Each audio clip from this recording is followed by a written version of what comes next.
ஃபேமிலியில் இருக்கிற எல்லா பிள்ளைகளுக்கும், எல்லா தேசங்கள்லையும், எல்லா மாவட்டங்கள்லையும் இருக்கக்கூடிய எல்லா பிள்ளைகள் நம்முடைய சிஜேஜி ஃபேமிலியில் ஒரு அங்கத்தினராக இருக்காங்க, குடும்ப உறுப்பினர்களாக இருக்காங்க.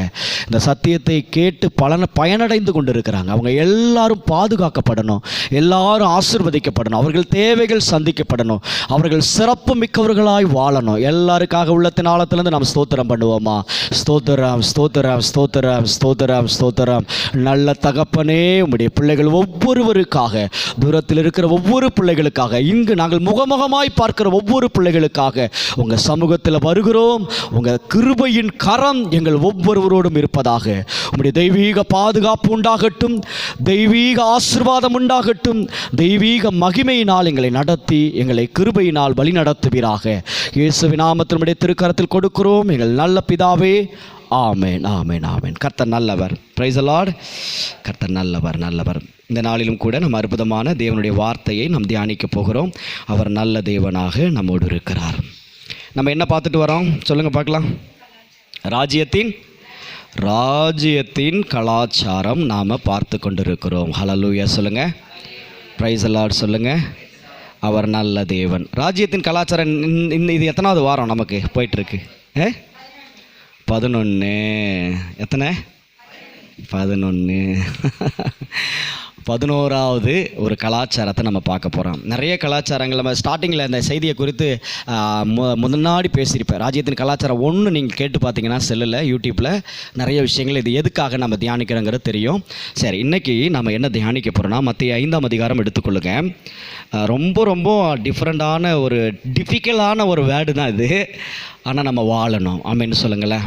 நம்மளை உருவாக்குகிறார் ஆண்டவர். ஆமேன்னு சொல்லுங்கள். ராஜ்யத்தின் கலாச்சாரம் 11, மத்திய 5ஆம் அதிகாரம் 21லேருந்து 26 முடிய இருக்குது. அதில் 21வது வசனத்தை நான் வாசிக்கிறேன். கொலை செய்யாதிருப்பாயாக என்பதும், கொலை செய்கிறவன் நியாயத்தீர்ப்புக்கு ஏதுவாக இருப்பான் என்பதும் பூர்வத்தாருக்கு உரைக்கப்பட்டதென்று கேள்விப்பட்டிருக்கிறீர்கள்.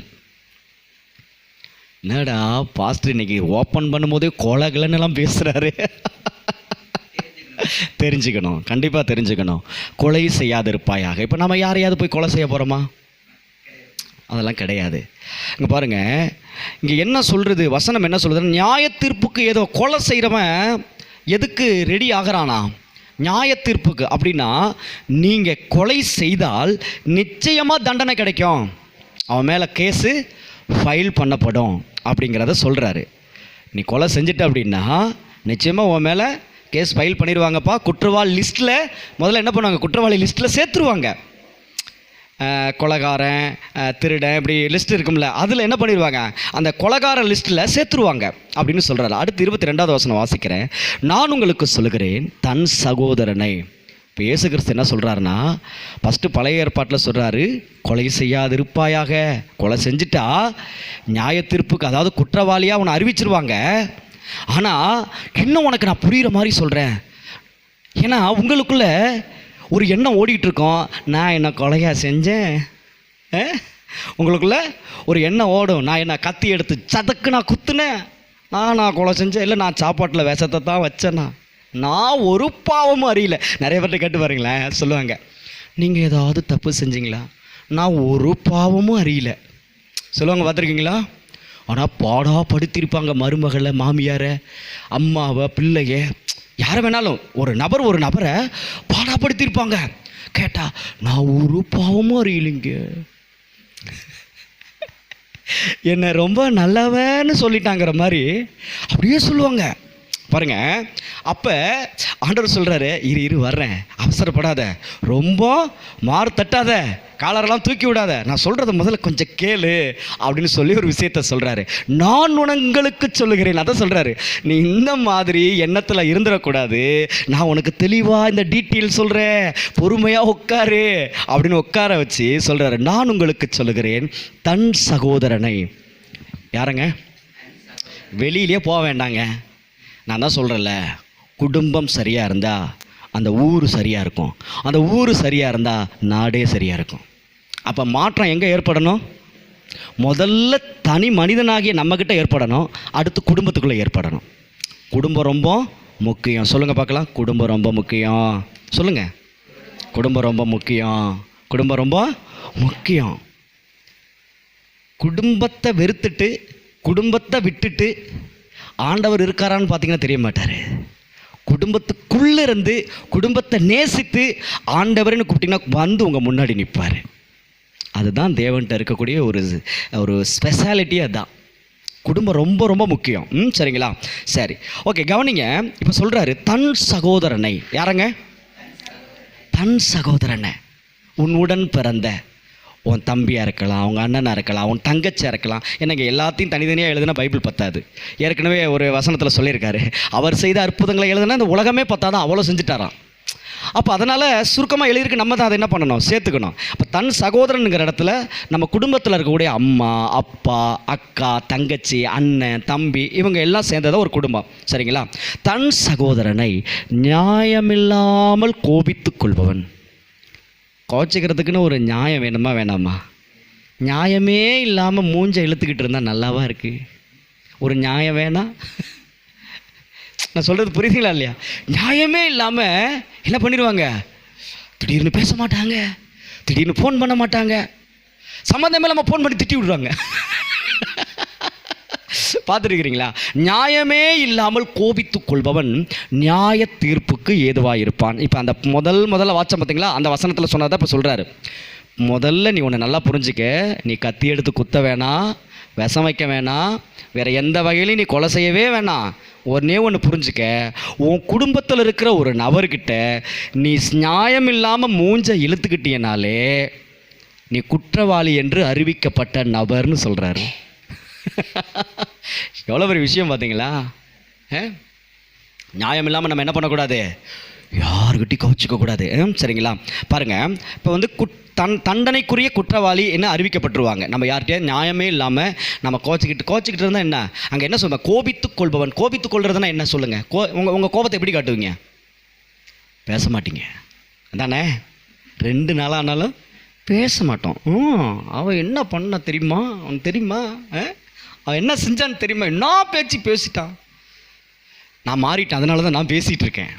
நேற்று கூட ஒருத்தர் எனக்கு ரொம்ப நெருக்கமானவங்க ரொம்ப கழுவி ஊற்றிட்டாங்க ஃபோனில். ஐயோ ரொம்ப கஷ்டமாக இருந்துச்சு. ஆனாலும் கூட ஆண்டவர் சொல்லியிருக்காரு, அதை அப்படியே மறக்கணும், மன்னிக்கணும், போகணும். ப்ரைஸ் லார்ட் சொல்லுங்களேன், போயிடணும். அதெல்லாம் பெருசாகவே எடுத்துக்கக்கூடாது. அப்போ ஆட்டோமேட்டிக்காக சந்தோஷம் இருக்கும். கோவச்சுக்கிட்டா 20 நாள் ஆனாலும் சரியாகாது. மன்னிச்சிட்டா 2 மணி நேரத்துக்குள்ளே எல்லாமே மாறி போயிடும். தெரியுமா? அதை நான் அனுபவிச்சுட்டு உங்கள்கிட்ட நான் சொல்லிகிட்டு இருக்கேன். ப்ரைஸ் லார்ட் சொல்லுங்களேன். அனுபவபூர்வமாக கற்றுக்கொள்கிறது தான் வந்து லைஃபு. நான் அனுபவிக்கிறதுனால என்னால் பேச முடியுமா? முடியும். சூப்பராக இருக்குது. ஒரு வேளை கோவச்சுக்கிட்டு மூஞ்சை இழுத்துட்டு ஒரு 2 நாள் பேசாமல் இருந்தோம்னா என்ன நடக்கும்னு நினைக்கிறீங்க? நிறைய பிரிவினைகள் டெவலப் ஆகும். பார்த்துருக்கீங்களா? அப்படி என்ன பண்ணுன்னா, அந்த சிலந்தி போய் ஒரு மூலையில் உட்காந்துருச்சுன்னா கொஞ்சோண்டு அந்த ஒட்டடை இருந்தால் போதும், இழுத்து இழுத்து இழுத்து இழுத்து அப்படியே பின்னிட்டே என்ன பண்ண டெவலப் பண்ணிகிட்டே இருக்கும் அந்த அந்த அந்த ஒட்டடையை. பார்த்துருக்கீங்களா? அது போல் நம்ம மூஞ்சை இழுத்துட்டு உட்காந்தா என்ன நடக்கும்னா, அவங்க நமக்கு என்னென்னலாம் செஞ்சாங்களோ அதெல்லாம் ஞாபகத்தில் மண்டக்குள்ளே வந்து ஆரம்பிச்சிடும். அவங்கள குறித்து தப்பாக நினச்சிட்டே இருப்போம், அவங்க நம்மளை குறித்து தப்பாக நினச்சிட்டே இருப்பாங்க. இப்போ என்ன ஆகும், இதுக்கு இடையில யாராவது ஒரு ஆள் உள்ளே வேறு நுழையும். பார்த்துக்கங்க, அந்த பிரச்சனையை டெவலப் பண்ணுறதுக்கு, ஊதி விடுறதுக்கு இதெல்லாம் நடக்கும். இப்போ இதெல்லாம் நடக்கணுமா வேண்டாமா? வேண்டாம், தெளிவாக இருக்கணும். யாரும் நடந்துடணும்னு சொல்லிடாதீங்க, நடக்கக்கூடாது. அப்போ நடக்கக்கூடாமல் இருக்கணும்னா அப்போ நாம் என்ன பண்ணணும், தெளிவாக இருக்கணும். அப்போ கொஞ்சம் நேரம் ஒரு மாதிரியாக இருக்கும். ஒரு சொம்பு தண்ணியை குடிங்க, ஒரு 20 நிமிஷம், அதிகபட்சம் 40 நிமிஷம் இருக்குங்க. அந்த ஒரு இது என்னுடைய அனுபவத்தில் சொல்கிறேன். நிறைய நான் படித்ததில் கேட்டதில் நான் கேட்டிருக்கேன். என் அனுபவபூர்வமாக அதிகபட்சம் 40 நிமிஷம் முள்ளுக்குள்ளே அனலாக இருக்கும். அதுக்கப்புறம் அப்படியே மறந்துடும். அந்த நேரத்தில் நம்ம என்ன பண்ணக்கூடாதுன்னா, பேசக்கூடாது. சொல்லுங்கள் கோபம் வரும்போது சொல்லுங்கள், கோபம் வரும்போது நான் வாயை திறக்க மாட்டேன். இது நல்ல பழக்கம். கோபம் வரும்போது வாயை திறந்துடாதீங்க. அழுக கூட வரும். கோபத்தில் சில பேர் அழுவாங்க, பார்த்துருக்கீங்களா? கோபம் தலைக்கு எறிடுச்சுன்னா அழ ஆரம்பிச்சிருவாங்க. சரி, அழுகும் போதாவது நல்லபடியாக பேசுவாங்கன்னா அப்பவும் அடுத்து அவங்கள பற்றி கம்ப்ளைண்ட் பண்ணிகிட்டே இருப்பாங்க. அதுக்கு தான் சொல்கிறேன், கோபம் வரும்பொழுது ஒரு மணி நேரத்துக்கு யார்ட்டையும் பேசாதீங்க, சத்தம் போடாமல் அப்புறமா பேசுகிறேன்னு செய்கைகளை காட்டிட்டு அமைதியாக இருங்க. அதுக்கப்புறம் நார்மல் ஆயிரும். சரிங்களா? இதெல்லாம் உங்களுக்கு ஒரு சின்ன சின்ன டிப்ஸ் தரேன், எடுத்துக்கங்க. கர்த்தர் நல்லவர். அப்போ அந்த ஒரு 3/4 மணி நேரத்துக்குள்ளே எல்லாமே நார்மலுக்கு வந்துடும். அப்போ உடனே நம்ம அதை மன்னிச்சு, சரி விடு, யாரை என்னென்னமோ பேசிட்டு போகிறாங்க, அடா நம்ம குடும்பத்தில் இருக்கிற ஒரு நபர் பேசுனா பேசட்டுமே பெண்ணா. ஏங்க யாரோ ஒரு நபருங்க, ஒன்றும் இல்லை, பொதுவாக ப்ராக்டிக்கலாக தெரிஞ்சுக்குவோமே. வேலை செய்கிற இடத்துல நமக்கு சொந்தக்காரனா பந்தமா சொல்லுங்கள், வேலை செய்கிற இடத்துல ஏதோ பேசுகிறாங்களா இல்லையா? பேசுகிறாங்களா இல்லையாங்க? முதலாளி பேசுகிறாரா இல்லையா? இந்த பெரிய கம்பெனிக்கு போனீங்கன்னா சூப்பர்வைசர் பேசுவோம். சில கம்பெனிலலாம் சில பேரெல்லாம் பயங்கரமாக பேசியிருக்கு, நான்லாம் கேட்டிருக்கேன். கெட்ட வார்த்தை பேசியெல்லாம் கேட்டிருக்கேன். அதெல்லாம் பொறுத்துக்கிட்டு தானே வர்றோம். அவங்ககிட்ட போய் சண்டைக்கா போகிறோம்? இல்லை. சில அவமானங்கள் வெளியில் 3வது நபர் மூலிமா அவமானப்படுறோமா இல்லையா? பட்டிருக்கோமா இல்லையா? நீங்களே சொல்லுங்கள். அப்போ 3வது நபர் யாருக்கிட்டே அவமானப்படுறோம்? ஏன் குடும்பத்தில் இருக்கிற நபர்கள் பேசுனா பேசிட்டு போட்டுனையா ஏற்றுக்க மாட்டுது மனசு? ஏற்றுக்கணும்னு சொல்கிறேன். ப்ரைஸ் லார்ட் சொல்லுங்களேன். ஏற்றுக்கிட்டு தான் ஆகணும். விட்டுருங்க அதை, அப்படி இப்படி வாங்கி இப்படி விட்டுருங்க, மன்னிச்சு விட்டுருங்க. ப்ரைஸ் லார்ட் சொல்லுங்களேன்.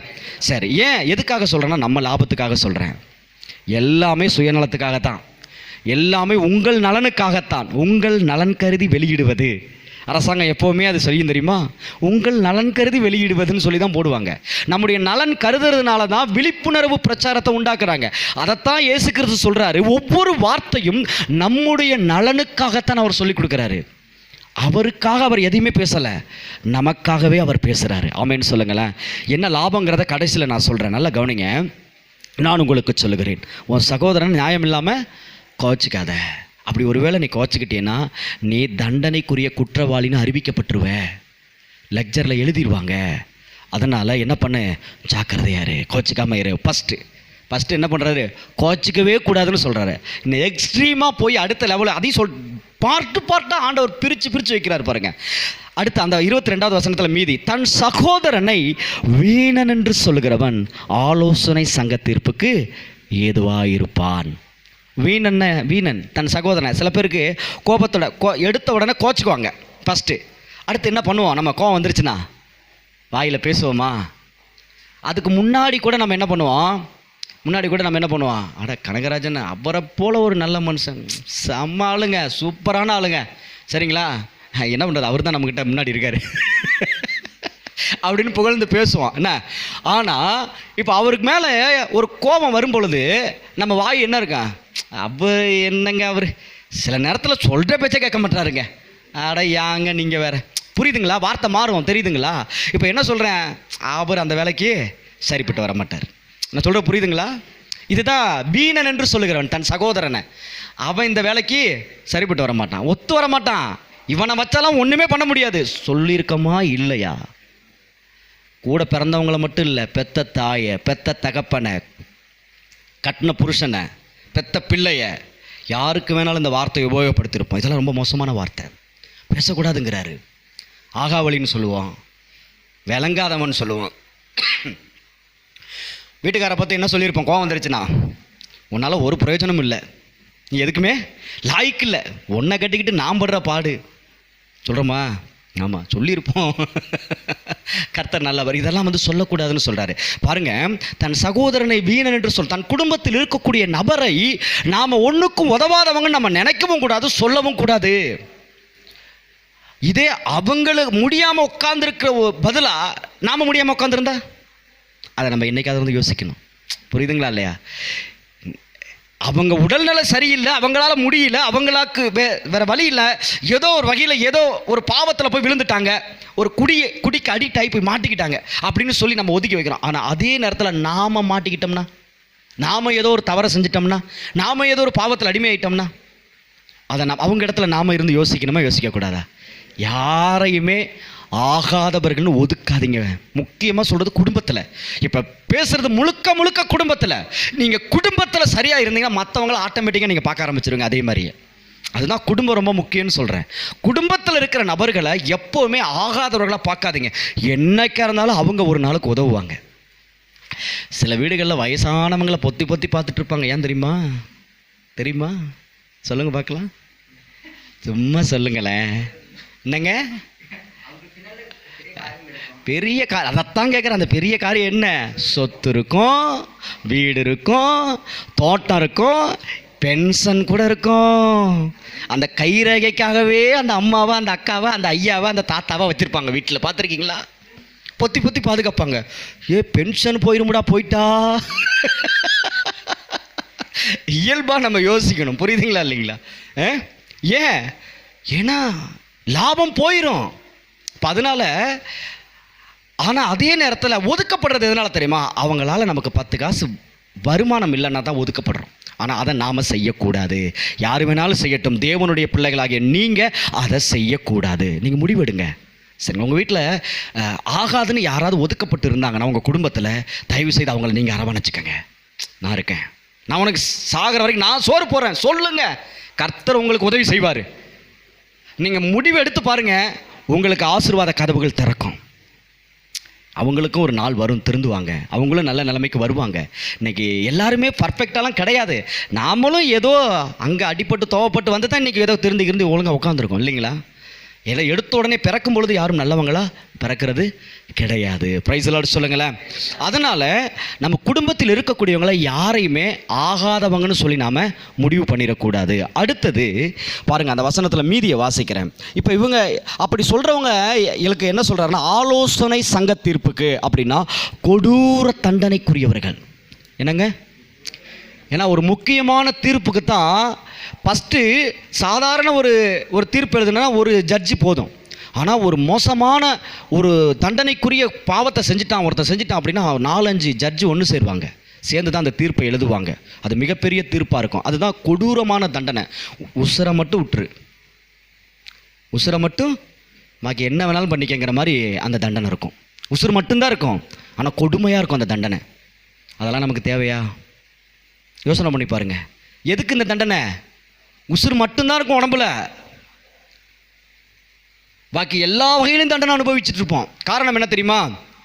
தன் சகோதரனை பார்த்து உருப்பிடாதவனை, கட்டின புருஷனை பார்த்து விளங்காதவனை, பெத்த பிள்ளைங்களை பார்த்து ஆகாவலி அப்படின்னு பேசுனான். புரியுதுங்களா? குடும்பத்தை இதெல்லாம் எதுக்கு சொல்ல வராருன்னு புரியுதா? சொல்கிறேன். அடுத்து மீதி உள்ள வசனத்தை பாருங்கள். மூடனே என்று சொல்லுகிறவன் எரி நரகத்துக்கு ஏறுவாயிருப்பா. என்னடா ஃபைனல் ஜட்ஜ்மெண்ட் பார்த்தீங்கன்னா மரண தண்டனை குற்றவாளியாக இருக்காங்க. என்ன வார்த்தை பேசுகிறவங்க? குடும்பத்தில் இருக்கிற நபர்களை மூடனே, அறிவு கெட்டவனே, முட்டாளே பேசுகிறோம்ல, பேசுகிறோமா இல்லையா? லூசு, பன்னி, பைத்தியம், எருமை, எப்படியெல்லாம் அப்படிலாம் பேசக்கூடாது.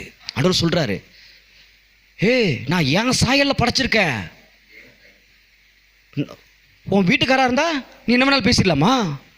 உன் பிள்ளையாக இருந்தால் என்ன வேணாலும் பேசிடலாமா? அவங்க யார் தெரியுமா? என்னுடைய சாயல், தேவ சாயலில் இருக்காங்க. அவங்கள பார்த்து முட்டாளேன்னு சொல்கிற, அறிவு கெட்டவனேன்னு சொல்கிற, அப்படிலாம் சொல்லாத அப்படிங்கிறாரு. அது தப்புன்னு சொல்கிறாரு. இப்போ என்ன தான் சொல்ல வர்றாரு? நம்ம வாயில் புறப்படுற வார்த்தையை கொஞ்சம் மாற்ற சொல்கிறாரு, அவ்வளோதான். இந்த வாயில் பேசுகிற வார்த்தையில் தான் பிரச்சனையே இருக்கும் வாழ்க்கைக்குன்னு சொல்கிறாரு. பாருங்கள், தண்டனைக்குரிய குற்றவாளி ஆகிறோம், அடுத்து கொடூர தண்டனைக்குரிய குற்றவாளி ஆகிறோம், அடுத்து மரண தண்டனைக்குரிய குற்றவாளியாகவே மாறி போயிடுறோம். எதனால்?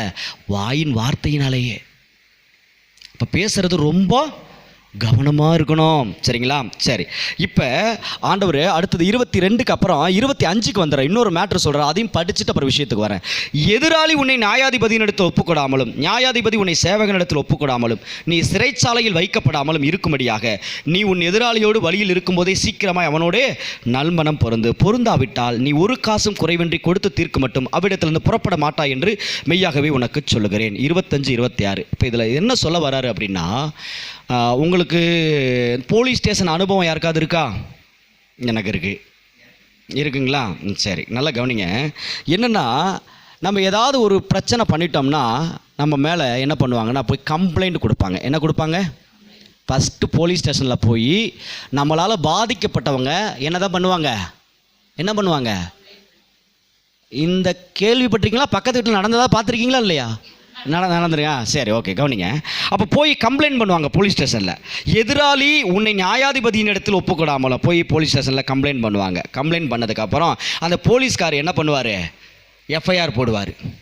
எஃப்ஐஆர் போட்டு சேவகர் இன்ஸ்பெக்டர் ஏட்டு வந்து கம்ப்ளைண்ட் எழுதுவார், ஆனால் அதை சைன் பண்ணுறது இன்ஸ்பெக்டர் தான். இன்ஸ்பெக்டர் என்ன பண்ணுவார், கான்ஸ்டபிள்ஸை கூப்பிடுவார், ஹெட் கான்ஸ்டபிள்ஸு, இந்த துப்பாக்கி வச்சுரு சேவகர் அவங்கள கூப்பிட்டு அவங்கக்கிட்ட இந்த கைதியை ஹேண்ட் ஓவர் பண்ணுவார். எப்போ போட்டாச்சுன்னா அவ்வளோதான், அவர்கிட்ட கொடுத்து கொண்டு போய் என்ன பண்ண கோர்ட்டில் ப்ரொடியூஸ் பண்ண டேரெக்டாக சிறைக்கு அனுப்பிடுவாங்க. கோர்ட்டுக்கு அனுப்ப மாட்டாங்க, நேரம் எங்கே தான், ஜெயிலு தான்.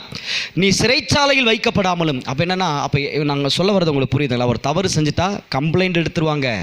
கம்ப்ளைண்ட் எடுத்தாச்சுன்னா அடுத்து எங்கே தான், டைரெக்டாக ஜெயிலு தான். ஜெயிலுக்கு போயிட்டேன்னா என்ன நடக்கும் அப்படின்னா, உங்ககிட்ட இருக்கிறத பூரா எவ்வளோ செலவு பண்ணாலும் வெளியில் வர்றது ரொம்ப ரிஸ்க்கு. உன் கடைசி 10 பைசா வரனால உருவிட்டு தான் விடுவாங்க, கோர்ட்டு கேஸ்னெல்லாம் போயிட்டா. இது இயல்பாக நடக்கக்கூடிய ஒன்று. நான் ஆண்டவர் ஏன் இதை ஒப்பிட்டு சொல்கிறாரு அப்படின்னா, நீ அந்த கடைசி நாளில் நடக்க போகிற அந்த ஜட்ஜ்மெண்ட் மட்டும் கிடையாது தம்பி தங்கச்சி அப்படின்னு அவர் அழகாக பொறுமையாக ஒரு விஷயத்த சொல்கிறாரு பாருங்க. என்ன சொல்கிறாருன்னா, உன் வாழ்க்கையில் நீ பேசுகிற வார்த்தையை கவனமாக பேசு. நீ அங்கே என்ன சொல்கிறாரு, நீ வந்து நியாயமே இல்லாமல் கோச்சிக்கிட்டாலே நீ தண்டனைக்குரிய குற்றவாளியாக மாறிடுற. அடுத்து என்ன சொல்கிறாரு, நீ வந்து உருப்படாதவன்னு பேசிட்டாலே நீ என்ன பண்ணுற, கொடூர தண்டனைக்குரிய குற்றவாளியாக மாறிடுற. நீ முட்டாளு அறிவு கட்டவனு இன்னும் எக்ஸ்ட்ரீமாக போய் தேவையில்லாத வார்த்தைகளை பேசும்பொழுது என்ன ஆகிற, மரண தண்டனைக்குரிய குற்றவாளியாக ஆயிடுற. இதெல்லாம் எப்போ நடக்குது அப்படின்னா, நல்லா கவனிங்க, இந்த லைஃப்லையே இந்த பிரச்சனைகளெல்லாம் உருவாகும். நம்ம லைஃப்பில் இந்த மரண தண்டனைங்கிறது தான் ஃபைனல். அதுக்கு முன்னாடி நடக்கிறதெல்லாம் என்ன தெரியுமா, வாழ்க்கையில் பிரச்சனைகள் அப்படியே உருவாகுது பார்த்தீங்களா, சின்ன சின்ன உபத்திரவங்களெல்லாம். சில பிரச்சனைகள் சம்மந்தமே இல்லாமல் வரும், ஆனால் அலசி ஆராய்ஞ்சு பார்த்தீங்கன்னா எங்கேயோ நாம் செஞ்ச தப்பாக தான் இருக்கும். எங்கேயோ நாம் செஞ்ச தப்பாக தான் இருக்கும். நம்ம எங்கேயோ நம்மளை அறியாமல் நம்ம சில தவறுகள் செஞ்சுருப்போம். நம்மளுடைய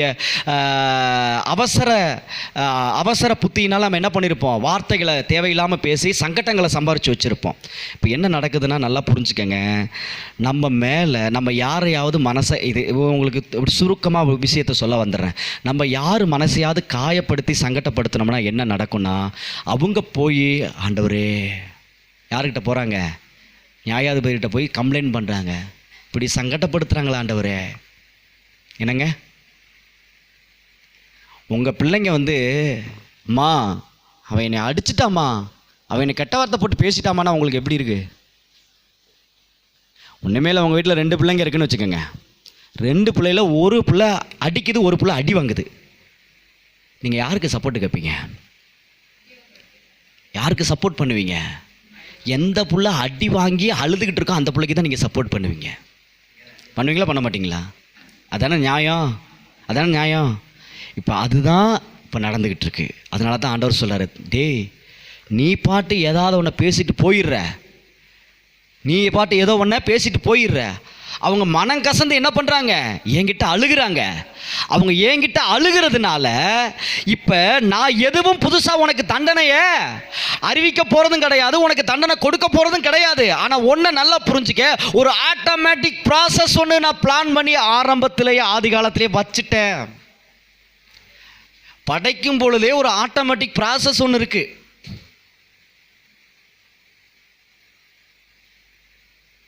நம்ம தேவையில்லாத செஞ்சோம்னா அது நம்மளை டிஸ்டர்ப் பண்ணி தான் ஆகும். ரோட்டில் போகிற நாயை வாழை பிடிச்சி இழுத்தா கடிக்கத்தான் செய்யும், ஒன்றும் பண்ணவே முடியாது, கடி வாங்கி தான் ஆகணும்.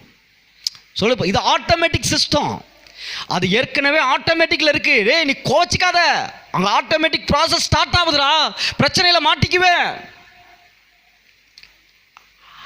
அது ஏற்கனவே அது வந்து ஏற்கனவே அது திட்டம் செய்யப்பட்டது. இந்த ஃபேனு இப்படி தான் ஓடணும்னு அதை கரெக்டாக பிளான் பண்ணி தான் செட் பண்ணியிருக்காங்க. அதனால தான் சுவிட்ச் போட்டோன்னா இப்படி சுற்றுது, இப்படி சுற்ற மாட்டுது. புரியுதுங்களா இல்லையா? அது ஏற்கனவே பிளான், ஆட்டோமேட்டிக் சிஸ்டம். நம்ம லைஃப்பில் ஆட்டோமேட்டிக் சிஸ்டம் இருக்குது. நம்ம தேவையில்லாமல் குடும்பத்தில் இருக்கிற நபர்கள்ட்ட மனக்கசப்போட நாம் கோச்சிக்கிட்டு 2 நாள் 3 நாள் பேசாமல் அவங்கள பற்றி ஆகாதவங்கன்னு நம்ம பேசிக்கிட்டு அவங்க அதுக்கப்புறம் எக்ஸ்ட்ரீமாக போய் அவங்கள பற்றி அதிகமான வார்த்தைகளை பேசும்பொழுது என்ன ஆகுனா, நமக்கு அங்கே என்ன ஆகுனா ஆட்டோமேட்டிக்காக பிசாசோட கிரியைகள் நம்மளுக்குள்ளே உள்ளே வர ஆரம்பிக்கும். அவன் கொண்டு வந்து நம்மளை வந்து பயமுறுத்த ஆரம்பிச்சிருவான். பிரச்சனைகளை கொஞ்சம் கொஞ்சமாக கொண்டு வந்து நம்மளை பயங்கரமாக நம்மளை வந்து டார்ச்சர் பண்ண ஆரம்பிப்பான். புரியுதுங்களா நான் சொல்ல வர்றது? இதுக்கெல்லாம் என்னதாங்க தீர்வு? அதுதானே இப்போ கேள்வியே. இப்போ நம்ம கேள்வி என்னதான், இதுக்கெல்லாம் என்னதான் வழி? அதுதான் நம்முடைய கேள்வியாக இருக்கணும். ஏன்னா நான் எதுக்கு சொல்ல வரேன்னா, நம்ம யார் தெரியுமா? தேவனுடைய சாயல். நாம் என்ன பேசினாலும் நடக்கும். நாம் என்ன பேசினாலும் நடக்கும். இப்போ நம்மளால் பாதிக்கப்பட்டவங்க போய் முறையிடும் பொழுது ஆட்டோமேட்டிக்காக அந்த அந்த அந்த ப்ராசஸ் ஸ்டார்ட் ஆகும். அந்த ஆவி மண்டலத்தில் அது ரெடி ஆகும். இவன் இப்படி ஸ்டார்ட் பண்ணிட்டான், இப்படி ஒரு இவனை காயப்படுத்திட்டானாமா, இப்போ அங்கே கம்ப்ளைண்ட் போகுது, இவன் இப்படி காயப்படுத்திட்டானாமா. அங்கே ஆட்டோமேட்டிக்காக நமக்காக ரெடியாக இருக்கிற அந்த ப்ராசஸ் ஸ்டார்ட் ஆகி இங்கே வரும். நீ காயப்படுத்தினியா, 2 நாள் உட்காந்து அழு. புரியுதுங்களா பிரச்சனை எப்படி உள்ளே வருதுன்னு? பிரச்சனை எப்படி உள்ளே வருதுன்னு தெரியுதுங்களா? இப்போ என்னதான் இதுக்கு வழி அப்படின்னா, இயேசு கிறிஸ்து தெளிவாக சொல்கிறார், உனக்காக நான் சிலுவையில் இதை விட சிறப்பானவனை செஞ்சு முடிச்சு வச்சுருக்கேன். அந்த ப்ராசஸ் உன் லைஃப்பில் ஸ்டார்ட் ஆகும். நான் முடிச்சு வச்சுட்டேன். இங்கே எதுவுமே ஆண்டவர் ஃப்ரெஷ்ஷாக இனிமேல் தான் செய்யணுங்கிறதெல்லாம் கிடையாதுங்க. எல்லாத்தையும் செஞ்சு முடிச்சுட்டாருங்க. இப்போ செய்ய வேண்டியது என்னென்னா, நாம் எப்படி நடந்துக்கிறோமோ அதுக்கு தகுந்த போல தான் இங்கே ப்ராசஸ் ஸ்டார்ட் ஆகும். நான் சொல்கிறது புரியுதுங்களா இல்லையா? ஃபேன் சுவிட்சை போட்டால் தான் ஃபேன் ஓடும், லைட்டு சுவிட்சை போட்டால் தான் லைட் எரியும். அதுபோல் நம்ம தீமை செஞ்சால் எதிர்வினை கண்டிப்பாக தீமையாக தான் வரும். ஆனால் நன்மை செஞ்சால் எதிர்வினை தீமையாக வந்தால் கூட நன்மையாக மாறி வந்துடும் நமக்கு. அதுதான் இதில் உள்ள ப்ராசஸ். பாருங்கள், இங்கே என்ன நடக்குது அப்படின்னா, உனக்கு ஒரு பிரச்சனையும் வரக்கூடாதுன்னா உனக்கு ஈஸியான ஒரு வழி சொல்கிறேன். அது என்ன வழி அப்படின்னா, வழியில் இருக்கும்போதே சீக்கிரமாய் அவனுடனே நல்மனம் பொருந்து. எவ்வளோ சீக்கிரம் முடியுமோ. இப்போ சண்டைக்காரன் கூட அவர் என்ன சொல்கிறாருன்னா, சாட்சிக்காரன் காலில் விழுகிறதோட சண்டைக்காரன் காலில் விழு, என்னமோ ஒரு பழமொழி கூட சொல்லுவாங்க. இப்போ நான் என்ன சொல்ல வரேன் அப்படின்னா, நீ போலீஸ் ஸ்டேஷனுக்கு போகிறதுக்கு முன்னாடியே, அவன் கம்ப்ளைண்ட் பண்ணுறது போகிறதுக்கு முன்னாடியே என்ன பண்ணு, காலில் விழுந்துரு, சாரி சொல்லிடு. இதே தெரியாமல் பேசினா மனுஷரா விட்றா, வேணா 2 அடி கூட அடிச்சுக்க விட்டுரு. அவன் காயத்தை எப்படியாவது ஆற்றுவதற்கு முயற்சி பண்ணு, உடனே சமாதானமாக. அதனால தான் உன் கோபம் சூரியன் மறைவதற்குள் தனியே கிடவுதுன்னு சொல்லுது பைபிளில். குடும்ப நபர்களிடத்தில் ரொம்ப நேரமெல்லாம் அப்படியே நீடித்து வச்சுருக்காதீங்க இந்த கோபத்தை. உடனடியாக சரி பண்ணிக்கங்க, சரிங்களா? விட்டுருங்க, பெருசாக எடுத்துக்காதீங்க. ஏன்னா பாதிப்பு யாருக்கு தான் வரும்? யார் அப்படி செய்கிறோமோ அவங்களுக்கு தான் அந்த பாதிப்பு வரும். அந்த பாதிப்பு வராமல் இருக்கணும்னா உடனே என்ன பண்ணணும், அது நல்மனம் பிறந்தணும். நம்மளே அவசரப்பட்டு ஏதோ ஒன்று பேசிட்டா கூட, எப்பா மன்னிச்சிருப்பா, சாரிப்பா கேட்டுருணும், மன்னிப்பு கேட்டுருணும். அவங்க செஞ்சிட்டாங்கன்னா மன்னிச்சு விட்டுருங்க, சமாதானமாக போங்க. அங்கே தான் என்ன சொல்கிறேன்னா, நல்மனம் பொருந்துங்க. இதைத்தான் பாருங்கள். இதுக்கப்புறம் முக்கியமான விஷயத்தை தான் நம்ம இப்போ தியானிக்க போகிறோம். இப்போ 23, 24 இப்போ வாசிக்கிறோம் பாருங்கள். ஆகையால் நீ பலிபீடத்தில் உன் காணிக்கையை செலுத்த வந்து உன் பேரில் உன் சகோதரனுக்கு குறை உண்டென்று அங்கே நினைவு கூறுவாயாகில், அங்கேதானே பலிபீடத்தின் முன் உன் காணிக்கையை வைத்துவிட்டு போய் முன்பு உன் சகோதரனுடைய ஒப்புரவாகி பின்பு வந்து உன் காணிக்கையை செலுத்து. அவர் என்ன சொல்கிறாருன்னா, இங்கே பாரு, நீ என்ன ஆராதிக்க நீ ஆர்வத்தோடு வர்ற, ரொம்ப சந்தோஷம், எனக்கு ரொம்ப பிடிச்சிருக்கு. ஆனால் அதே நேரத்தில் குடும்பத்தில் இருக்கிறவன்ட்ட சண்டை போட்டுட்டு, குடும்பத்தில் இருக்கிறவனை காயப்படுத்திட்டு, குடும்பத்தில் இருக்கிறவன்ட்ட பேசாமல் இருந்துட்டு நீ என்னை ஆராதிக்க வந்தியன்னா, ஒரே நிமிஷம் நீ அதுக்கு முன்னாடியே போய் குடும்பத்தில் இருக்கிறவன்ட்ட பேசி சமாதானமாயிட்டு அப்புறமா சர்ச்சுக்கு வா. நீ வந்தாலே போதும், கதவு திறக்கப்படும். நீ அங்கே சமாதானம் ஆகாமல் இங்கே வந்து நீ தலைகளை நின்னாலும் உனக்கான ஆசீர்வாத கதவு திறக்கப்படாதுன்னு சொல்கிறாரு. புரியுதுங்களா இல்லையா? உங்களுக்கான நல்வழி திறக்கணுமா வேண்டாமா? நல்ல வழி திறக்கணுமா வேண்டாமா? இன்னைக்கு பரிசுத்த ஆவியானவர் தெளிவாய் கற்றுக் கொடுக்கக்கூடிய ஒரு காரியம் என்ன தெரியுமா? யார் முதல்ல குடும்பத்தை வெளியில் விட்டுருங்க, 3வது நபர்களை விடுங்க, முதல்ல குடும்பத்தில் எடுத்துங்க. உங்கள் குடும்பத்தில் இருக்கக்கூடிய சின்ன பொடுசுலேருந்து பெருசு வரைக்கும் யார் இருந்தாலும் சரி, அவங்கக்கிட்ட உங்கள்கிட்ட கசப்பு இருந்துச்சுன்னா அந்த கசப்பை மறந்துட்டு, கசப்பு தெரியுமா, கசப்பில் கொஞ்சம் சர்க்கரை அதிகமாக சேர்த்து தண்ணி கொஞ்சம் சேர்த்துட்டோம்னா கசப்பு மாறிடும் தெரியுமா? அந்த கசப்பு மாறிடும், மாற்ற முடியாதது எதுவுமே கிடையாது, மாறிடும். அதே போல் குழம்புல கொஞ்சம் மிளகாத்தூள் தூக்கலாக போட்டால் காரம் கூடிரும். எதுவுமே மாற்ற முடியும். அதே காரத்தை குறைக்கணும்னா புளியை கரைச்சிக்கு ஒரு 2 சொம்பு தண்ணியை கலந்து ஊற்றுவோம், காரம் குறைய போகுது, என்னத்தை போய். நான் புரியுதுங்களா இல்லைங்களா? அப்போ எதுவுமே மாற்ற முடியும். இப்போ நான் என்ன சொல்கிறேன், குடும்பத்தில் யார்கிட்டையாவது கசப்பு இருந்துச்சுன்னா அந்த கசப்பெல்லாம் அதை உங்களை விட்டு நீங்கணும். போய் உடனே அவங்களோட என்ன பண்ணுங்கள், ஒப்புரவாயிருங்க, சமாதானம் பண்ணுங்கள். அவங்க தப்பு செஞ்சால் அவங்கள மன்னிச்சிருங்க. நீங்கள் தப்பு செஞ்சால் நீங்கள் மன்னிப்பு கேட்டு சமாதானம் ஆயிக்கங்க, ராசி ஆயிக்கங்கன்னு சொல்லுவாங்கள்ல. ஏன் சொல்கிறேன்னா, குடும்பத்தில் இருக்கிறவங்கள்ட்ட நீங்கள் பகையோடு இருந்துட்டு நீங்கள் ஆண்டவர்கிட்ட வந்து என்ன தான் நீங்கள் அப்பா அப்பான்னு கூப்பிட்டாலும் டேய் உனக்காக எல்லாம் முடிச்சு வச்சுட்டேன்டா, சாவியே உன் கையில் இருக்கு, நீ பூட்டி வச்சுட்டு அப்பா வேணும் அப்பா வேணும். நான் சொல்கிறது புரியுதுங்களா இல்லையா? இப்போ உங்களுக்கு பேங்க் அக்கௌண்ட் இருக்கா, ஏடிஎம் கார்டுன்னு ஒன்று இருக்கா? ஏடிஎம் கார்டு பாஸ்வேர்டு உங்களுக்கு தெரியுமா தெரியாதா? உங்களுக்கு தெரியுமா தெரியாதா? உங்கள் ஏடிஎம் கார்டு பாஸ்வேர்டு உங்களுக்கு தெரியாதா? உங்களுக்கு ஏடிஎம் கார்டு இல்லைன்னு சொல்கிறீங்களா? இருக்கா? தெரிஞ்சு வச்சுக்கோங்க. என்ன பொச்சுக்குன்னு இப்படி சொல்லிவிட்டீங்க? உங்கள் ஏடிஎம் கார்டு பாஸ்வேர்டு உங்களுக்கு தான் தெரியணும், வேறு யாருக்கும் தெரியக்கூடாது. அதனால தான் அது பாஸ்வேர்டுன்னு சொல்லி வச்சுருக்காங்க. பர்சனல் நம்பர் அது. அந்த பாஸ்வேர்டு உங்களுக்கு தான் தெரியும், நல்லா புரிஞ்சுக்குங்க. பக்கத்தில் இருக்கிற யாருக்குமே உங்கள் பாஸ்வேர்டு தெரியாது. ஏன் அந்த பாஸ்வேர்டு அப்படின்னா, உங்கள் அக்கௌண்ட்டில் இருக்கிற பணத்தை எடுக்கிறதுக்கு உரிமை உங்களுக்கு தான் இருக்குது. புரியுதுங்களா இல்லைங்களா? எவ்வளோ தான் க்ளோஸாக பழகினாலும், இப்போ நானும் கனகராஜனும் க்ளோஸாக பழகினாலும், இப்போ நீங்கள் எல்லாம் என் கூட க்ளோஸாக இருந்தாலும் ஏன் பாஸ்வேர்டு உங்களுக்கு தெரியாது, உங்கள் பாஸ்வேர்டு எனக்கு தெரியாது. ஏன் அப்படின்னா அவங்கவுங்க அக்கௌண்ட்டில் இருக்கிறத அவங்கவுங்க தான் எடுத்து அனுபவிக்க முடியும். நான் சொல்கிறது புரியுதுங்களா இல்லைங்களா? இப்போ உங்களுக்காகத்தான் ஆண்டவர் எல்லா கதவுகளையும் திறந்து அதில் எல்லா பொக்கிஷங்களையும் சேர்த்து பூட்டி அந்த சாவியை, அந்த பாஸ்வேர்டை உங்கள் கையில் கொடுத்துட்டாரு. உங்கள் கையில் தான் கொடுத்துருக்காரு. அது என்ன பாஸ்வேர்டு தெரியுமா? இன்றைக்கி நீங்கள் கற்றுக்கொள்கிற பாஸ்வேர்டு மன்னிக்கிற பாஸ்வேர்டு, மன்னிப்பு கேட்குற பாஸ்வேர்டு. சமாதானம் ஆயிக்கங்க. நான் ஏன்னா நிறைய பிரச்சனைகள் நடந்திருக்கும், வெளியில் இருப்பாங்க அவங்க இவங்க, அதெல்லாம் விடுங்க, அது அப்புறம். நான் சொல்கிறது குடும்பத்தில் ஒரு வீட்டுக்குள்ளே குடியிருக்கிறீங்களா, ஒரு குடும்பத்துக்குள்ளே இருக்கிறீங்களா? அண்ணன் தங்கச்சி அம்மா அப்பா பிள்ளைங்க எல்லாம் இருக்கிறோமில்லைங்க, இப்படி இருக்கிறோம்ல. இப்போ ஒரு வீட்டுக்குள்ளே மட்டும் கசப்பு இல்லாமல் பார்த்துக்கங்க முதல்ல. நான் சொல்கிறது புரியுதுங்களா? இதுதான் சூப்பரான சாவி. நீங்கள் இந்த சாவியை நீங்கள் கரெக்டாக அந்த பூட்டில் போட்டுனீங்கன்னா திறந்துடும். உங்கள் வாழ்க்கைக்கு தேவையான சகல நன்மைகளும் வரும். சொல்லுவாங்கள்ல, கூரையை பிச்சுக்கிட்டு கொட்டுன்னு, கண்டிப்பாக கொட்டுங்க. உங்கள் வாழ்க்கைக்கு தேவையான எல்லா சுகம், எல்லா நன்மை, எல்லா ஐஸ்வர்யம், எல்லா ஆசீர்வாதம் எல்லாம் உங்கள் வீடு தேடிக்கு வந்து கதவை தட்டும். எப்படி வரும்னெல்லாம் எதிர்பார்க்க முடியாது, எந்த வகையில் வேணாலும் வரும்.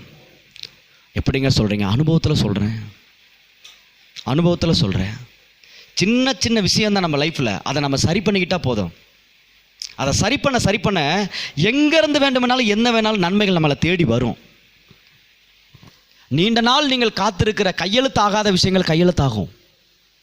ஆமாங்க, நீங்கள் எதிர்பார்க்காத ஒரு நபர் வந்து உங்கள் வீட்டை தட்டி உங்களுக்கு ஆண்டவர் கொடுக்க சொன்னார், கொடுத்தா என்ன பண்ணீங்க? வேணான்னு சொல்லிடுவீங்களா என்ன? நடக்குமா? நடக்கும். நீண்ட நாளாக இருக்கக்கூடிய வயிற்று வலி, கால் வலி, நெஞ்சு வலி, எங்கேயோ ஒரு பக்கம் பயங்கரமா, எத்தனை வைத்தியம் பார்த்தாலும் சரியாகாமல் இருக்கும். அவ்வளோ எத்தனை ஜபம் பண்ணாலும், இந்த பாசிட்ட போய் ஜபம் பண்ணுறேன், அந்த பாசிட்ட போய் ஜபம் பண்ணுறேன், என்னடா எங்கே போனாலும். ஆனால் நீங்கள் உங்கள் குடும்பத்தில் அந்த சமாதானம், மன்னிப்பு வந்ததுக்கப்புறம் இந்த வலி எப்போ உங்களை விட்டு போச்சுன்னே உங்களுக்கு தெரியாது, சரியாக இருக்குங்க. நடக்கும். இதெல்லாம் நடக்குமா? கண்டிப்பாக நடக்குங்க, நிச்சயமாக நடக்கும். நான் சொல்லலை, சத்தியம் சொல்லுகிறது, வார்த்தை சொல்லுகிறது, தேவனுடைய வார்த்தை சொல்லுகிறது, தேவன் அதை சொல்லுகிறார். என்னென்னா, சில நேரங்களில் நம்ம லைஃபுக்கு வர வேண்டிய சில நன்மைகள் தடையாக இருக்கிறதுக்கு நாமளே காரணமாக இருந்துருவோம். சில நல்ல விஷயங்கள் நம்ம லைஃப்பில் நடக்காமல் வெயிட்டிங்லேயே இருக்குது, பார்த்துருக்கீங்களா? என்னடா இன்னமும் நடக்கலை, ஒரு எதிர்பார்ப்போ இருப்போம், ஆனால் சில நேரத்தில் டிலே ஆகிட்டே இருக்கும். அதுக்கு என்ன காரணம்னா, எங்கேயோ விஷயத்தில் நாம தான் எங்கேயோ மிஸ்டேக் பண்ணி வச்சுருப்போம், பூட்டிட்டு சாவியை தொலைச்சிட்டு எங்கேயோ வச்சுட்டு மறந்துட்டு தேடுற ஞாபகம் இருக்கா உங்களுக்கு? சம்பவம்லாம் நடந்திருக்கா? ஆமாம், வீட்டை பூட்டிட்டு ஒரு நாள் எங்கள் வீட்டில் நடந்திருக்கு. ஆமாம், மறந்த மாதிரி சாவியை உள்ளே வச்சு எங்கள் பூட்டு வந்து அமுக்கு பூட்டு, பார்த்துக்குங்க. சாவியை உள்ளே வச்சு நாங்கள் வெளியில் எவ்வளோ விவரமாக பூட்டிட்டோம். நாங்கள் நல்ல வேலை என்னென்னா, நாங்கள் எல்லாம் வெளியில் இருக்கோம், வெளியில் கிளம்பிட்ட, கார் எடுத்தாச்சு, வீட்டை பூட்டியாச்சு, நல்லா பூட்டை இழுத்தெல்லாம் பார்த்தாச்சு, மூவ் பண்ணி அந்த டவர்கிட்ட கூட போகல. சாவி எங்கே?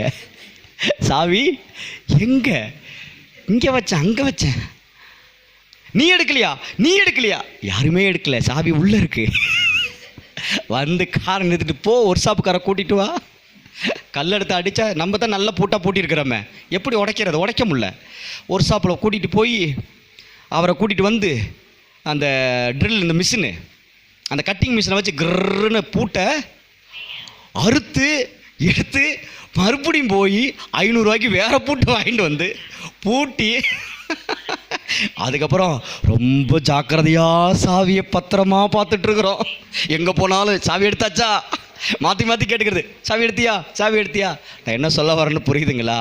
இந்த சாவியை மறந்து வச்சுட்டு தேடுறது போல தான் நமக்காக ஆண்டவர் எல்லாமே ரெடி பண்ணி வச்சுட்டாரு. இப்போ கனகராஜ் அண்ணனுக்காக ஒரு பொக்கிஷ சாலை இருக்குது, சித்ராக்காவுக்காக இருக்குது, சீலாமாவுக்காக இருக்குது, ஜெயாமாவுக்காக இருக்குது, மாரியம்மாவுக்காக இருக்குது, விஜயலட்சுமி அக்காவுக்காக இருக்குது, இப்போ எல்லாத்துக்காகவும் இருக்குது. எனக்காக இருக்குது, என் மனைவிக்காக இருக்குது, மகனுக்காக இருக்குது, மகளுக்கு, இப்போ ஒவ்வொருத்தருக்காக தேவ பிள்ளைகள், ஒவ்வொருத்தருக்கும் தேவ பிள்ளைகள் நான் சொல்கிறது இந்த பூமியில் பிறந்திருக்கிற ஒவ்வொரு மனிதனுக்குமே ஆசீர்வாதங்கள் ஏற்கனவே கொடுக்கப்பட்டாச்சு. இந்த பிள்ளைங்களுக்கு சொத்து பிரித்து கொடுப்பாங்க பார்த்துருக்கீங்களா? சொத்து பிரித்து ஒரு 10 ஏக்கர் இருக்குது, 10 பிள்ளைங்க இருக்குன்னா சொத்து எப்படி பிரிப்பாங்க? ஆளுக்கு ஒரு ஏக்கர், முடிஞ்சு வச்சா. இப்போ அப்படி தான் ஆண்டவர் என்ன பண்ணுறாரு, எல்லாத்துக்கும் சொத்தை பிரித்து எழுதி வச்சிட்டாரு. அதுதான் உண்மை. உங்களுக்கான, நமக்கான, ஒவ்வொருத்தருக்கான சுகம், ஒவ்வொருத்தருக்கான சௌக்கியம், ஒவ்வொருத்தருக்கான ஆரோக்கியம், ஒவ்வொருத்தருக்கான பணம், காசு, ஐஸ்வர்யம், சொத்து, நகை, எல்லாமே எல்லாமேங்க. நீங்கள் எதெல்லாம் ஆசைப்பட்டு அனுபவிக்கணும் ஆசைப்படுறீங்களோ நல்லது, அதை எல்லாமே உங்களுக்காக ரெடி பண்ணி, உங்களுக்கு தனித்தனியாக ஒரு ரேக் ரெடி பண்ணி உங்களுக்கு டெபாசிட் பண்ணி வச்சுட்டாரு. என்ன பண்ணி வச்சுருக்காரு சொல்லுங்கள் பார்க்கலாம்? டெபாசிட் பண்ணி வச்சுருக்காரு.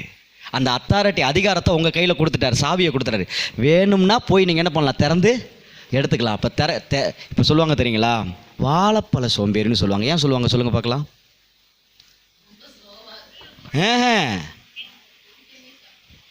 வாழைப்பழத்தை கொடுத்தா அதை உரிக்க கூட சோம்பேறித்தனம் பட்டுக்கிட்டு, இதை யார் உரிக்கிறது? வாழைப்பழத்தை போட்டு வச்சுருவாங்க, திங்க கூட மாட்டாங்க. வாழைப்பழ சோம்பேறின்னா அதுதான் அர்த்தம். இந்த வாழைப்பழத்தை உரிக்க கூட உன்னால் முடியல. நான் சொல்கிறது புரியுதுங்களா? இப்போ ஆண்டவர் இப்போ நம்மக்கிட்ட வந்து எல்லாமே கொடுத்துட்டாரு. இப்போ நாம தான் என்ன பண்ணணும், திறந்து எடுக்கணும். எடுக்கிறதுக்கு நீங்கள் தயாரா? அதுக்கான சாவியை தான் ஒவ்வொரு சாவியாக நான் சொல்லிட்டு வர்றேன். இது எதுக்கு உண்டான சாவியாக வேணாலும் இருக்கும். இந்த சாவி கிடச்சிருச்சுன்னா இந்த சாவியை நீங்கள் திறக்க ஆரம்பிச்சிட்டிங்கன்னா அதாவது இப்போ பார்த்தீங்கன்னா ஒரு லாக்கரில் வைரம் இருக்கும், ஒரு லாக்கரில் தங்கம் இருக்கும், ஒரு லாக்கரில் வெள்ளி இருக்குது, ஒரு லாக்கரில் அப்படியே பட்டுப்புடவையாக இருக்குது, ஒரு லாக்கரில் ஒரே டாக்குமெண்ட்டாக இருக்குது, தனித்தனியாக இருக்குது. யோசனை பண்ணி பாருங்கள், எந்த சாவி கிடைச்சாலும் சந்தோஷம் தானே? இல்லையா சொல்லுங்கள் ஏங்க, என்ன சந்தோஷம் இல்லையா?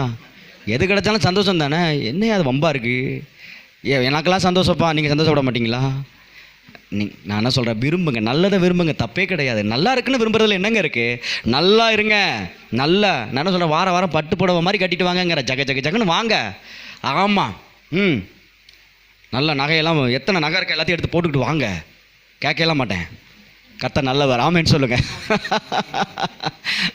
கர்த்தர் நல்லவர். பாருங்கள், நான் எதுக்கு சொல்ல வரேன்னா, தனித்தனியாக ரேக்காக நமக்கான பொக்கிஷங்கள் எல்லாம் சேர்த்து வைக்கப்பட்டிருக்கு. அந்த சாவி நம்ம கையில் தான் கொடுக்கப்பட்டிருக்கு. நாம் நம்ம குடும்பத்தில் இருக்கிறவங்களோட சமாதானமாக இருக்கும் பொழுது அதற்கான சாவி நம்ம கையில் இருக்கும். அது நமக்கு ஞாபகத்தை வந்துடும். அந்த சாவி போட்டு திறந்த மாதிரி ஆயிடுச்சு, அவ்வளோதான். அப்போ அதுக்கு உண்டான லாபம் நம்ம வாழ்க்கையில் நடக்க ஆரம்பிச்சிடும். அது சுகமாக இருக்கலாம், சௌக்கியமாக இருக்கலாம், பணமாக இருக்கலாம், எது வேணாலும் இருக்கும். உங்கள் லைஃப்பில் அது நடக்கும். நீங்கள் நினச்சிட்ருப்பீங்க, என்னடா இத்தனை நாள் நடக்காது, இன்றைக்கி நடந்துருச்சு.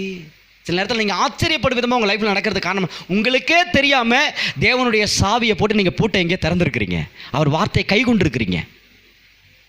புரியுதுங்களா நான் சொல்ல வர்றது? தேவனுடைய வார்த்தை உங்கள்கிட்ட தான் இருக்குது. வாரம் தனித்துவமான செய்தியை கேட்டுட்ருக்கிறீங்க.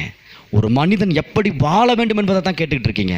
ஒரு தேவனுடைய பிள்ளை, இயேசுவின் பிள்ளை இப்படி தான் வாழணும்னு சொல்லி கேட்டுட்ருக்கீங்க. நீங்கள் இதன்படி வாழ்ந்து பழகுங்க. எத்தனை பேர் குடும்பத்தில் இருக்கிறவங்க டென்ஷன் பண்ணாமல் அவங்க என்னங்க சும்மா டென்ஷன் பண்ணிக்கிட்டு தான் இருப்பாங்க. அதை மேற்கொண்டு வாழ்கிறது தான் கிறிஸ்டியன் லைஃப். புரியுதுங்களா? நமக்கு என்ன முக்கியம்? பொக்கிஷம் முக்கியம், சாவி முக்கியம், மறந்துடக்கூடாது. நமக்கு என்ன முக்கியம்? பொக்கிஷம் முக்கியம், சாவி முக்கியம். நம்ம கோபத்தினால, நம்ம மன்னிக்க முடியாத தன்மையினால நம்ம அதை இழந்துடக்கூடாது. பார்த்துக்கோங்க, இன்றைக்கி நிறைய பேர் அப்படி தான் இழந்துட்டு நிற்கிறாங்க. வர வேண்டிய கிருபையை பொக்கடிக்கிறதுன்னு சொல்கிறாங்களே, என்ன தெரியுமா? அந்த தன்னுடைய செய்கையினால் அதை எல்லாத்தையும் தொலைச்சிட்டு நிற்கிறாங்க. எல்லாத்தையும் கொடுத்துட்டாரு கையில், நாம் தான் எடுக்கணும். நான் ரெடி எடுக்கிறதுக்கு. நீங்கள் ரெடியா? சொல்லுங்கள். அப்படியே கண்களை மூடி கத்திரத்துல சொல்லுங்கள், அப்பா உங்கள் கரத்தில் அப்படியே என்னை விட்டு கொடுக்குற ஆண்டவரே, அப்படியே விட்டு கொடுங்க பார்க்கலாம். சொல்லுங்கள், நான் சொல்ல சொல்லுங்கள். பரிசுத்த ஆவியானவரே, உங்கள் கரத்தில் என்னை அப்படியே விட்டு கொடுக்குறேன், என்னை விட்டு கொடுக்குறேன், என்னை முற்றிலும் அர்ப்பணிக்கிறேன். நீங்கள் என்னை ஆளுகை செய்யுங்க, முழுவதுமாக ஆளுகை செய்யுங்க ஆண்டவரே. என்னுடைய எல்லா விதமான காரியத்தை உங்கள் கரத்தில் கொடுக்குறேன். என் ஆவி, ஆத்மா, சரீரத்தை உங்கள் கரத்தில் கொடுக்குறேன். என் நினைவுகள், என் சிந்தனைகள், என் ஏக்கங்கள், எண்ணங்கள் எல்லாவற்றையும் உங்கள் கரத்தில் கொடுக்குறேன்னு சொல்லுங்கள். அப்படியே சொல்லுங்கள். ஆவியானவரே, உங்கள் கரத்தில் கொடுக்குறப்பா, என்னை நீங்கள் தான் ஆளுகை செய்யணும். நான் என் குடும்பத்தில் சொல்லுங்கள், நான் என் குடும்பத்தில் மன்னிக்கிறவனாக நான் இருக்க எனக்கு உதவி செய்யுங்க. கேளுங்க, உதவி செய்யுங்க. யார் என்னை கோபப்படுத்தினாலும், யார் என்னை காயப்படுத்தினாலும் நான் கோவச்சிக்காமல் இருக்கேன், நான் கோபித்து கொள்ளாமல் இருக்கேன்.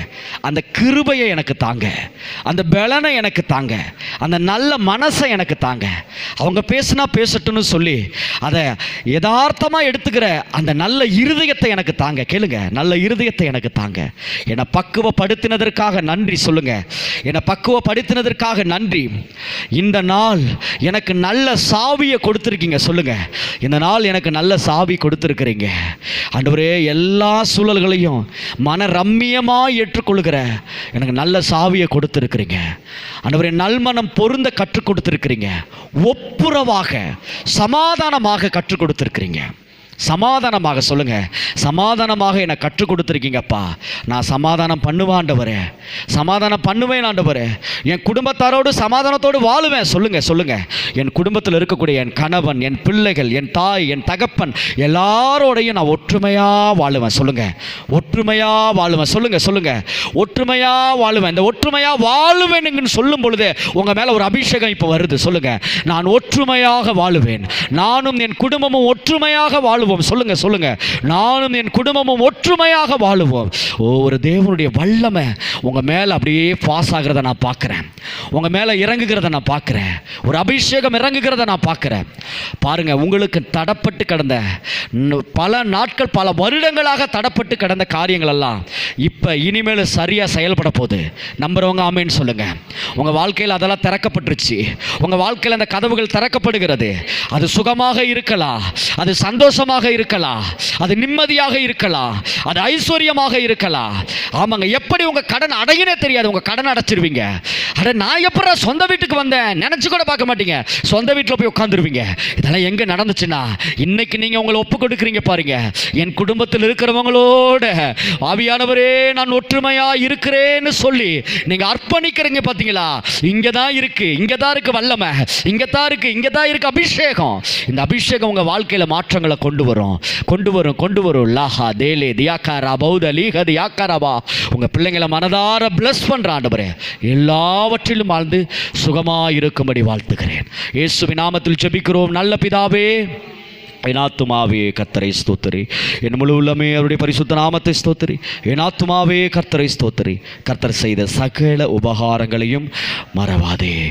ஆமென், ஆமென், ஆமென். நம்முடைய கர்த்தராகிய இயேசு கிறிஸ்துவினால் நமக்கு ஜெயம் கொடுத்த தேவனுக்கு, நம்முடைய கர்த்தராகிய இயேசு கிறிஸ்துவினால் நமக்கு ஜெயம் கொடுத்த தேவனுக்கு, நம்முடைய கர்த்தராகிய இயேசு கிறிஸ்துவினால் நமக்கு ஜெயம் கொடுத்த தேவனுக்கு, நம்முடைய கர்த்தராகிய இயேசு கிறிஸ்துடைய கிருபையும் பிதாவாகிய தேவனுடைய அன்பும் பரிசுத்த ஆவியானவருடைய அந்யோன்ய ஐக்கியமும் நம் அனைவரோடும் கூட இருப்பதாக. ஆமென். சத்தமாக சொல்லுங்க.